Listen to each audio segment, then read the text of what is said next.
You're not living, you're just surviving. Beloved one, today we enter a sacred remembrance. The title of this satsang is, You're Not Living, You're Just Surviving. These are not just words, they are a mirror, a reflection of your inner state, of your lost awareness. You see, the body walks, but the soul lingers behind. The eyes open, but they do not truly see. There is motion, but no meaning. Have you not felt it? That gentle ache beneath the surface, like a silent cry from the depth of your being, that this cannot be all. Days pass, and yet you remain untouched. You fulfill duties, respond to calls, engage in rituals of routine, but you are not present. There is no sin in this, only forgetfulness. The ancient sages of Bharat called it Maya, the great illusion that veils the eternal now. You are not here to merely survive. You have not taken birth in this form to chase shadows. You are here to awaken, to remember that this breath, this step, this silence is sacred, the illusion of movement. You rise each day, not out of joy, but from habit. You check your messages, fulfill your tasks, eat your meals. But do you feel them? Do you taste the roti in your mouth, or are you chewing memories? Do you feel the water over your skin, or are you bathing in tomorrow's worries? This is not life. This is mechanical existence, a repetition of form without the fragrance of anubhava, the lived experience. When your Atma is not present in your actions, what remains is just the shell of doing. You laugh, but it is hollow. You speak, but there is no presence in your words. Osho once said, "You can be surrounded by gardens and still feel barren inside." Why? Because you have left yourself. You are not here. And when you are not here, your life becomes like dry leaves, in the wind, moving, but not alive. The subtle disconnection, what you are feeling is not wrong. It is not a failure. It is simply the absence of sanidhya, the sacred nearness to oneself. This is the root of all suffering. When you are disconnected from your own presence, your energy begins to scatter, your clarity dims, joy retreats into sleep. And no success, no beloved, no spiritual technique can fill that void.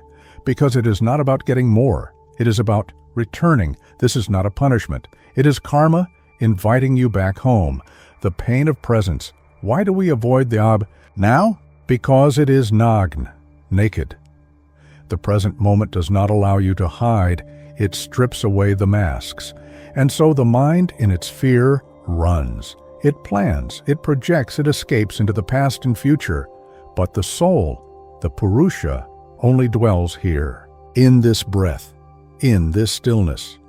Presence is not something you achieve. It is something you allow, a grace you bestow upon yourself. As you step into presence, the first thing that arises is not peace, but discomfort. The stored pain, the forgotten emotions, the unprocessed fears. Yet in staying, in breathing through them, there emerges what Eckhart Tolle calls the stillness that speaks. In India, we know it as Shanti, not a concept, but a state, the return to the sacred. You do not need to change your life. You only need to return to it. A change in geography, relationship, or career may not awaken you if your presence is still. Absent, you might change your surroundings, but take your unconsciousness with you. Your kitchen is not mundane. It can be a temple. Your morning walk is not a chore. It can be a meditation. When the drishti, the seeing, becomes sacred, everything becomes sacred, not because the world changed, but because you did. This is the ancient teaching of the rishis. When you walk mindfully, it becomes a dance with Prithvi. When you eat with awareness, it becomes prasada. When you listen deeply, you hear not just words, but the soul behind them. At the midpoint of this journey, pause, breathe, stay.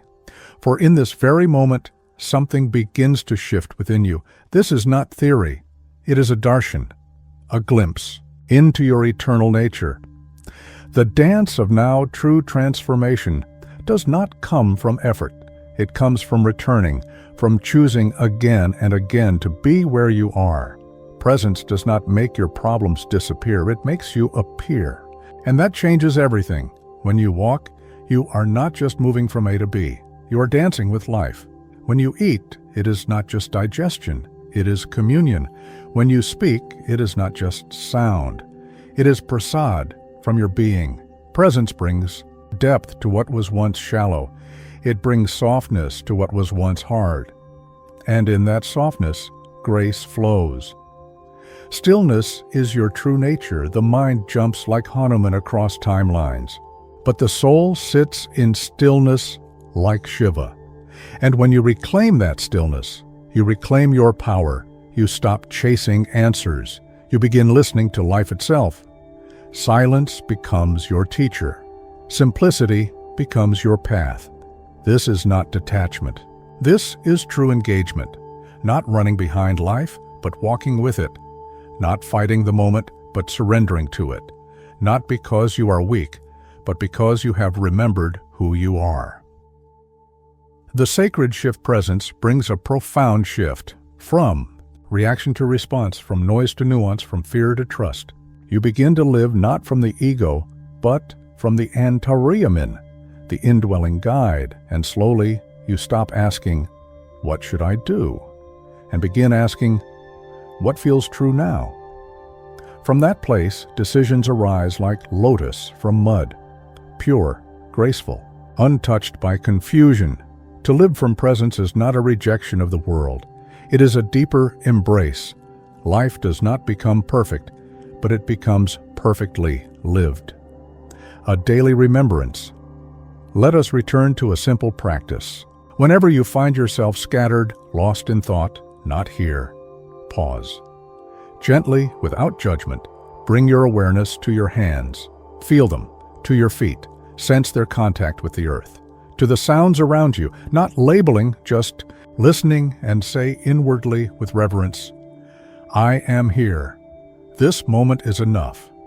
Do not wait for the perfect mood. Do not wait to be calm. Do it when your mind is wild. Do it when your heart aches. Do it when the world feels heavy. Each return is a pilgrimage. The gift of the now is the present does not come wrapped in glitter. It comes as it is, sometimes chaotic, sometimes dull, sometimes radiant, but always real, and only in the real can the eternal be known. Stop trying to control life. Begin to inhabit it.